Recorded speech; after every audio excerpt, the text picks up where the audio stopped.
Anak tengah suapi racun ke ibu, kakak, dan adik hingga meninggal. Dendam karena sering dimarahi.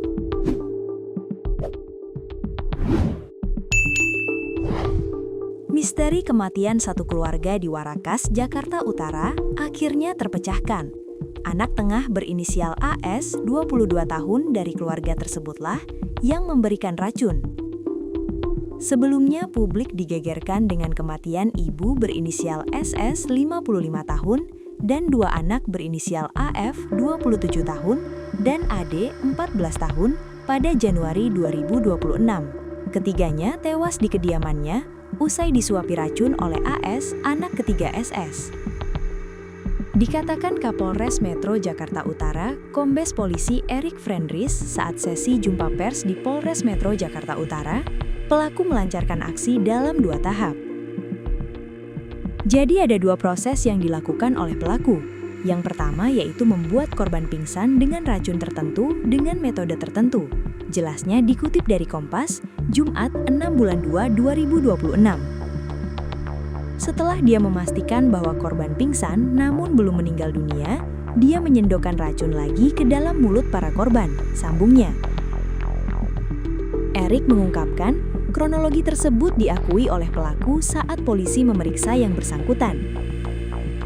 Jadi di sini bisa kita lihat bahwa memang pelaku sudah merencanakan pembunuhan dengan racun, ungkapnya.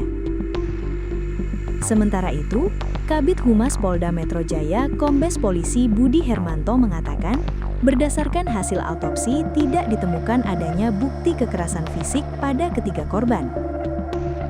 Untuk pemeriksaan luar tidak ditemukan ada tanda-tanda kekerasan, tapi melalui visum pemeriksaan dalam, ditemukan akibat kematian senyawa kimia yang masuk ke dalam tubuh di luar dari ambang batas, kata Budi dalam kesempatan yang sama.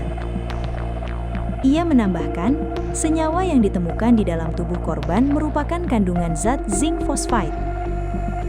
Temuan-temuan bahwa adanya zinc phosphide ataupun racun tikus yang lebih dikenal dengan pestisida, ini mengakibatkan kematian apabila digunakan tidak ataupun bukan pada peruntukannya, tambahnya. Akibat perbuatannya, tersangka dikenakan pasal 459 KUHP dan atau pasal 467 KUHP dan atau pasal 76C, jungto pasal 80 Undang-Undang Republik Indonesia Nomor 35 Tahun 2014 tentang Perlindungan Anak, subsidiar pasal 458 KUHP. Dengan ancaman hukuman 20 tahun untuk pembunuhan berencananya, 15 tahun untuk pasal pembunuhan, 15 tahun untuk pasal perlindungan anak, kata Kasat Reskrim Polres Metro Jakarta Utara, AKBP Ongkoseno Grandiarso Sukahar dalam kesempatan sama. Sebelumnya diberitakan, misteri meninggalnya satu keluarga di Warakas, Tanjung Priok, Jakarta Utara pada Januari 2026 akhirnya terungkap.